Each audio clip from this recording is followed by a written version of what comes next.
అసలు బర్తోలోమయి జీవిత చరిత్ర ఏమిటి? బర్తోలోమయి మన భారతదేశంలో ఏ రాష్ట్రానికి వచ్చాడు? అసలు బర్తోలోమయి ఎక్కడ ఎలా చంపబడ్డాడు అనే విషయాలు ఈ వీడియో ద్వారా పూర్తిగా తెలుసుకుందాం. యేసుక్రీస్తు శిష్యుడైన బర్తోలోమయికి క్రొత్త నిబంధనలో మరొక పేరు కూడా ఉన్నది. ఆ పేరు ఏమిటంటే నతనీయేలు. మత్తయి, మార్కు, లూకా అపోస్తలుల కార్యములలో బర్తోలోమయి అని వ్రాయబడింది. కేవలం యోహాను సువార్తలో మాత్రమే నతనీయేలని వ్రాయబడింది. బర్తోలోమయి గురించి బైబిల్ అంతటిలో యోహాను సువార్త 1వ అధ్యాయం మరియు యోహాను సువార్త 21వ అధ్యాయంలో మాత్రమే వ్రాయబడ్డాయి. మిగతా పుస్తకాల్లో కేవలం పేర్లు మాత్రమే వ్రాయబడ్డాయి. బర్తోలోమయి అను పేరును విడదీస్తే బర్ ప్లస్ తల్మయి అంటే తన తండ్రి అయిన తల్మయి వంశం నుంచి వచ్చాడు. ఈ తల్మయి వంశం రాజకుటుంబమునకు చెందినది. 2వ సమూయేలు 3:3లో వ్రాయబడిన రీతిగా గెషూరు దేశం రాజు పేరు తల్మయి. ఈ తల్మయి కుమార్తె పేరు మయక. తల్మయి కుమార్తె అయిన మయక రాజైన దావీదును పెండ్లి చేసుకుని అబ్షలోమును కన్నది. ఈ తల్మయి వంశం నుంచి వచ్చిన వాడే బర్తోలోమయి. అందుకే బర్తోలోమయిగా పిలువబడ్డాడు. అంటే బర్తోలోమయి రాజకుటుంబానికి చెందినవాడని మనం అర్థం చేసుకోవచ్చు. అలాగే మరొక పేరైన నతనీయేలు అంటే అర్థం ఏమిటంటే దేవదానము లేదా దైవ ప్రసాదము అని అర్థము. ఇప్పుడు ఈ బర్తోలోమయి ఎక్కడ వాడంటే యోహాను సువార్త 21వ అధ్యాయము 2వ వచనం, గలిలయలోని కానా అను ఊరువాడగు నతనీయేలును. ఈ లేఖనాన్ని బట్టి బర్తోలోమయి కానా అను ఊరిలో నివసించేవాడు. ఈ ఊరు గలిలయలో ఉన్నది. యేసుక్రీస్తు కూడా గలిలయలోని నజరేతులో పెరిగాడు. బర్తోలోమయి ఇజ్రాయేలీయుడు. ఇప్పుడు యేసుక్రీస్తుకు బర్తోలోమయి శిష్యుడు ఎలా అయ్యాడో తెలుసుకుందాం. మామూలుగా అయితే యేసుక్రీస్తు శిష్యుడైన ఫిలిప్పు బర్తోలోమయి శిష్యులు కాకముందే మంచి స్నేహితులు. ఫిలిప్పు బర్తోలోమయి గలిలయలో ఉన్నప్పుడు యేసుక్రీస్తు ముందు ఫిలిప్పును పిలిచాడు. అప్పుడు ఫిలిప్పు యేసును కనుగొన్నానని అంజూరపు చెట్టు క్రింద కూర్చున్న బర్తోలోమయి దగ్గరికి వెళ్ళి అనగా తన మిత్రుడైన నతనీయేలుకు చెప్తాడు. అప్పుడు నతనీయేలు ఈ విధంగా అంటాడు.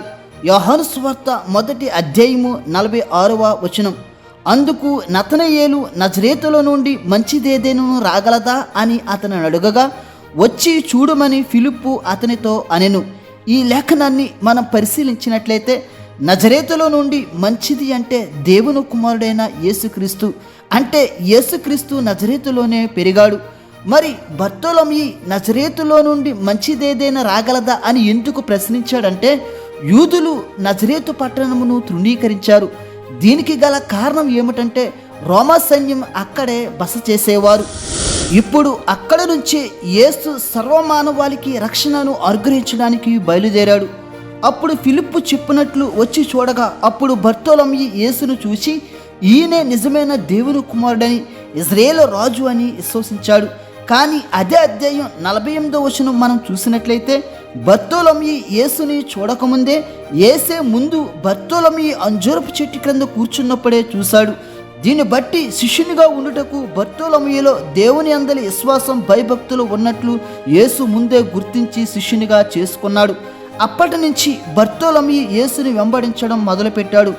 ఇప్పుడు యేసుక్రీస్తు ఆరోహణమయ్యాక బర్తోలోమయి యొక్క సువార్త పరిచర్యలు గురించి తెలుసుకుందాం. తోటి శిష్యుడకు ఫిలిప్పుతో కలిసి బర్తోలోమయి సువార్త పరిచర్యలు చేసేవాడు. ఒకసారి ఆసియాలో హెరాపోలిలో ఫిలిప్పు బర్తోలోమయి సువార్త చేయుచుండగా ఫిలిప్పు హత్య చేయబడ్డాడు. అక్కడ నుంచి బర్తోలోమయి ఎలాగోలా తప్పించుకున్నాడు. తదుపరి బర్తోలోమయి అర్మేనియా, అరబ్ దేశాల్లో, ఇథియోపియా, లిబియా, మర్తియా, భారతదేశాల్లో సువార్త చేశాడు.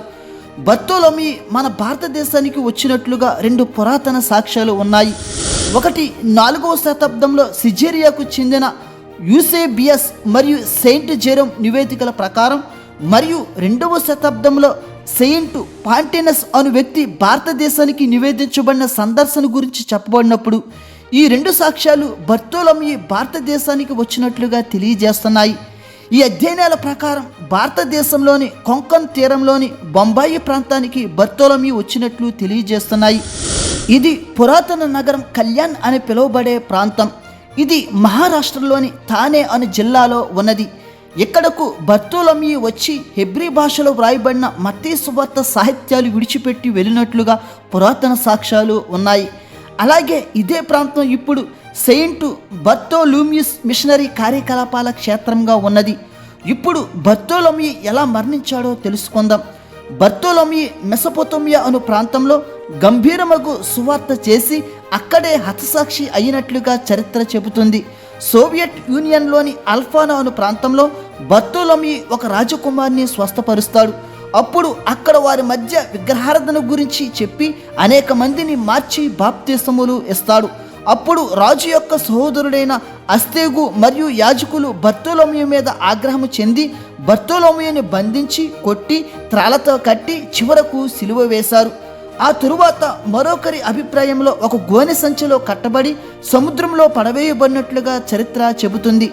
ఇప్పటికీ ఇరాన్ దేశంలో అర్మేనియాలో బర్తోలొమయి సమాధి ఉన్నది. అలాగే అతని అస్థికలు కొన్ని క్యాథడ్రల్ ప్రాంతాలకు కూడా చేర్చబడినవి. ఇటువంటి శిష్యుల స్ఫూర్తిని పొందుకుని మనం కూడా దేవుని సేవను ముమ్మరం చేయాలి. దేవుడు మిమ్ములను మీ కుటుంబములను దీవించునుగాక. ఆమేన్.